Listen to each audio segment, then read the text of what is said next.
Hai adik-adik, kembali lagi dengan Kak Rina di online class 101. Kali ini kita akan belajar kelas 5 tema 6, subtema 3, pengaruh kalor terhadap kehidupan. Di pembelajaran 3 kita akan belajar Bahasa Indonesia, PPKN, dan IPS di halaman 155 sampai dengan 166. Nah, adik-adik di pembelajaran 3 ini ada gambar ya. Di gambar ini ada kegiatan-kegiatan nih. Yang pertama ada seorang ibu yang sedang membuat batik ya. Kemudian yang ini sedang memahat burung. Ini nelayan dan ini ada petani. Nah, kita coba lihat ada bacaan di sini judulnya Peran Masyarakat Terhadap Lingkungan Sosial Budaya. Ini boleh adik-adik baca dulu ya.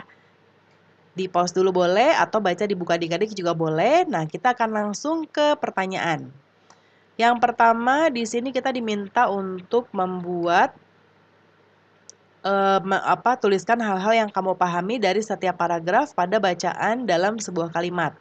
Nah, yang pertama, paragraf pertama, masyarakat Indonesia selalu menghargai warisan budaya nenek moyangnya. Paragraf kedua, ada kecenderungan masyarakat untuk mengurangi kegiatan tradisinya.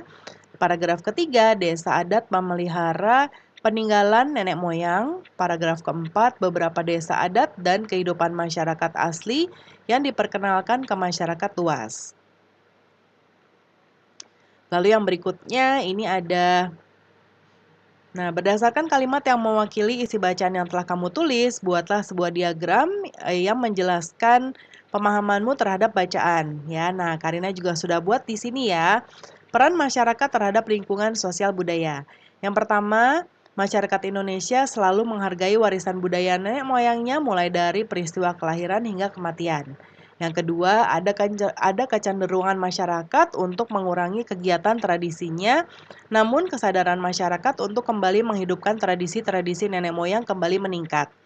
Lalu yang ketiga, desa adat memelihara peninggalan nenek moyang. Terdapat beberapa desa adat di Indonesia yang dipelihara, dilindungi, dan dijaga baik oleh masyarakat.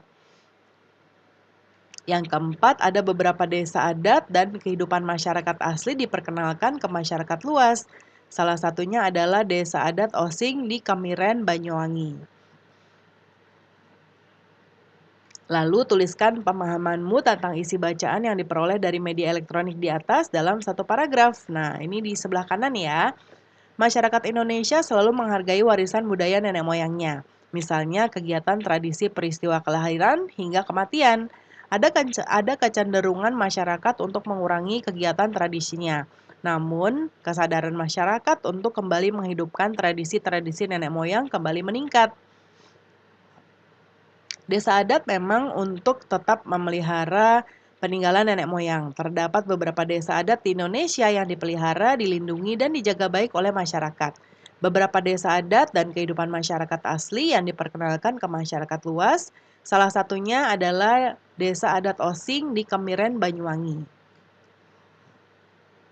Nah, berikutnya ini ada Lani dan Siti ya, adik-adik. Dia sedang menggunakan batik. Nah, ini boleh adik-adik baca dahulu. Ya. Dan di sini juga ada bacaan dengan judul Perajin Batik Osing. Ini juga boleh adik-adik baca ya. Nah, kita ke pertanyaan berikut, menjawab pertanyaan. Berdasarkan bacaan di atas, jawablah beberapa pertanyaan berikut. Yang pertama, apa tujuan utama diadakannya kegiatan pelatihan pembatikan dengan menggunakan pewarna alami? Tujuannya yaitu untuk memperkaya penggunaan pewarna alam dan memperbanyak kreasi motif. Yang nomor 2, apa manfaat dari kegiatan tersebut bagi para pembatik dan masyarakat Banyuwangi? Manfaatnya dapat meningkatnya tingkat ekonomi perajin dan berdampak kepada pembangunan sosial budaya masyarakat setempat. Lalu bagaimana pengaruh penggunaan pewarna alami pada pembangunan ekonomi para perajin batik? Nah, dengan batik pewarna alam, para perajin bisa lebih untung karena harga jual batik menjadi lebih tinggi. Yang keempat, bagaimana pengaruh kegiatan tersebut pada pembangunan sosial budaya masyarakatnya? Dengan menggunakan pewarna alami, masyarakat turut serta dalam menjaga lingkungan sekitar. Yang nomor 5, adakah kegiatan serupa di daerahmu? Apa tujuannya? Nah, ada misalnya kegiatan serupa di daerah saya adalah perajin batik jumput, batikan, kampung tahunan, Umbul Harjo, Yogyakarta. Nah, ini contohnya ya. Nah, kemudian yang berikutnya, eh, di poin 4 ya yang akan kita bahas, bacalah artikel tersebut. Yang di poin ini, bacalah artikel tersebut dengan sesama lalu tulislah di samping artikel beberapa keterangan. Nah, yang di sini Karina buat contoh yang pertama, pelatihan pembuatan kue. Tempatnya di Balai RW, kemudian tujuannya adalah melatih ibu rumah tangga membuat kue. Manfaatnya adalah melatih ibu rumah tangga membuat kue yang dapat dijual sehingga dapat menambah penghasilan. Berikutnya yang poin 7, tuliskanlah kesimpulanmu dari kegiatan ini. Dalam setiap kegiatan yang dilakukan bersama dalam masyarakat, ada hak dan kewajiban yang harus dilakukan oleh anggotanya. Kegiatan dapat melaksanakannya dengan baik karena setiap pihak yang terlibat melaksanakan peran dan kewajibannya dengan rasa tanggung jawab. Tanggung jawab adalah sikap melaksanakan segala sesuatu yang telah disepakati bersama untuk mencapai tujuan bersama. Dengan mengetahui hak dan kewajiban dan melaksanakannya dengan tanggung jawab, tujuan bersama dapat tercapai. Nah, yang berikutnya di sini ada tabel yang akan kita isi ya adik-adik ya tentang pihak yang terlibat, peran dan haknya dari bacaan perajin batik osing di atas. Nah, Karina akan besarkan sedikit. Yang pertama adalah masyarakat Osin. Perannya adalah menciptakan motif batik Banyuwangi, haknya memperoleh motif batik yang unik, kewajibannya adalah menggunakan bahan pewarna alami untuk batik mereka. Lalu Merdi Sihombing. Nah, dia melatih para perajin batik di Banyuwangi, haknya mendapatkan penghargaan dan imbal jasa atas pelatihan yang dilakukan, kewajibannya memperbanyak kreasi motif batik Banyuwangi.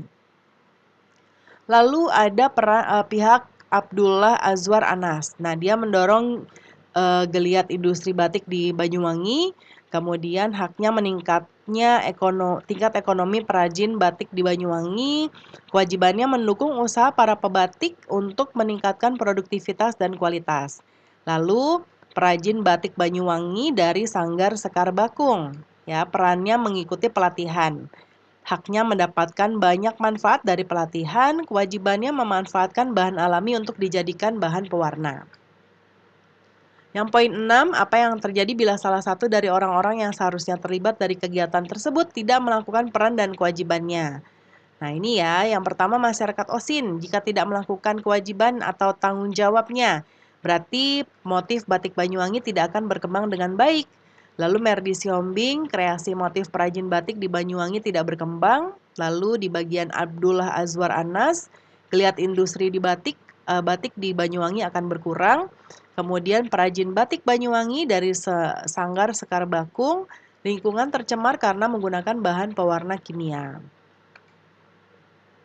Nah, sekarang kesimpulannya. Kesimpulan yang didapatkan adalah dengan mengetahui hak dan kewajiban dan melaksanakannya dengan tanggung jawab, maka tujuan bersama dapat tercapai. Nah, pembelajaran kita sudah selesai ya adik-adik. Terima kasih sudah menonton sampai akhir. Mohon dimaafkan apabila ada kesalahan dalam perkataan maupun dalam materi yang diberikan. Sampai jumpa di pembelajaran berikutnya.